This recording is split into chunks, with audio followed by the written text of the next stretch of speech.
Moving up, the UFC London fight card, we have Guram Kutateladze taking on Kaue Fernandes.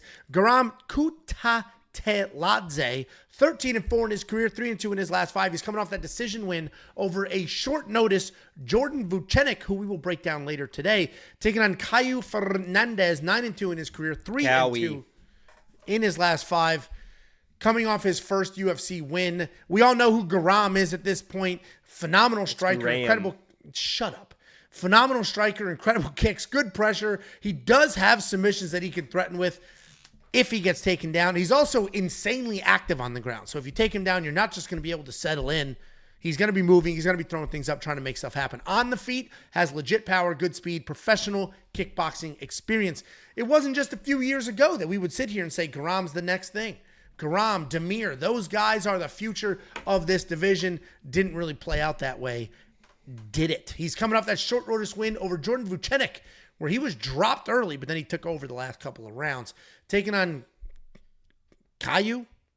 Kaue's that bald, weird kid on PBS. Kaue Fernandes, loose and powerful striker. He will bounce on his toes. He'll stay on the outside. He'll chill in the pocket after he lunges in with that speed and the power. Like a lot of people at his gym, he fights at Novin Yao. That used to be a phenomenal, huge gym with a bunch of big names. Had a little bit of a fall off, but Kaue is there bringing it back to life. He does get flashy with his striking. He can be comfortable. He can be focused as well. He can be technical. So he really mixes it all up. There'll be chaos. There'll be point striking at distance. He'll come in the pocket. He'll fire away. He'll stay on the outside and work 1-2s. He's coming off that finish win over Muhammad Yahya, where he got the leg kicks going early. And I mentioned at one point in time, Guram was the next big thing. Demir. That whole group of fighters that came out around the same time that were incredible strikers and wrestlers, we're like, this is the future. It's not Dustin Poirier. It's not Justin Gaethje. It's not that group. It's this group. I led that charge. I literally said that Guram and Demir Ismagulov were going to fight 4 or 5 times, switching the belt back and forth. I thought they were so good. And now here we are, and they both kind of stink. Things did not flesh out that way. I think Kaue can win here.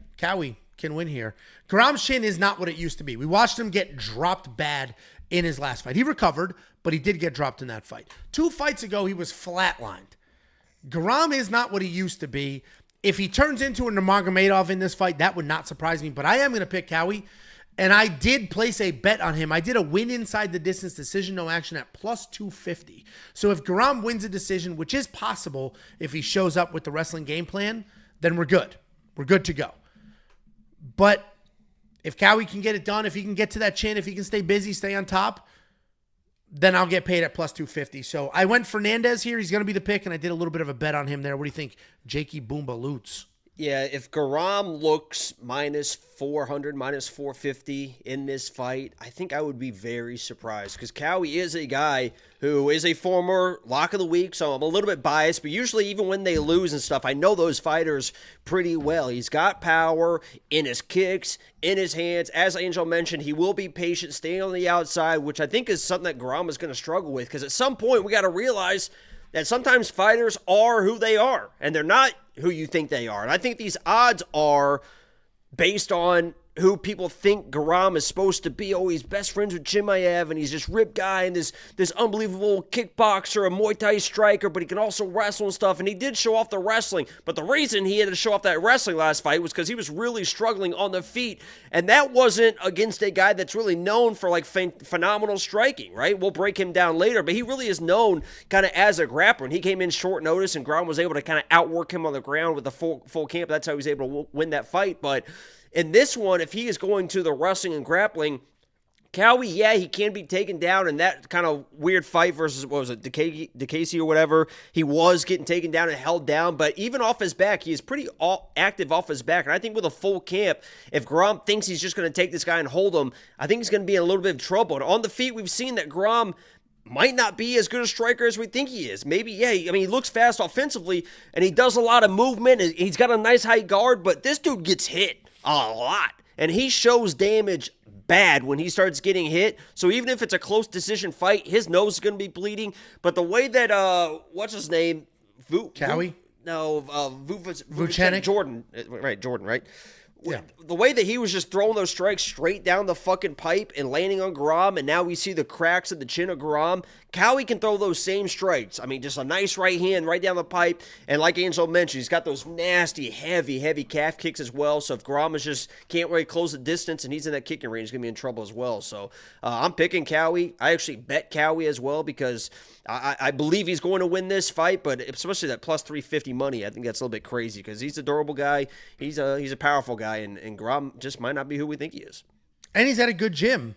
And yeah, like Guram might turn into a wrestler. And if Guram's turning into a wrestler, things are not going your way, then he's not the person that they capped here, right? They capped a minus 450 because he's supposed to be this phenomenal kickboxer.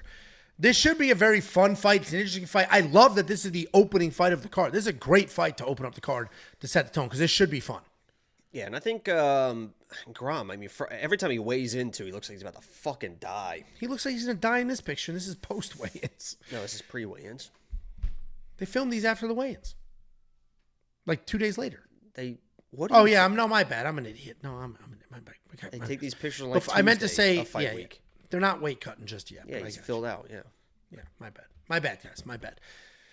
$9,400 in DraftKings Fantasy. I don't think that's worth the money. No way. He would have to finish Kaue to get that money.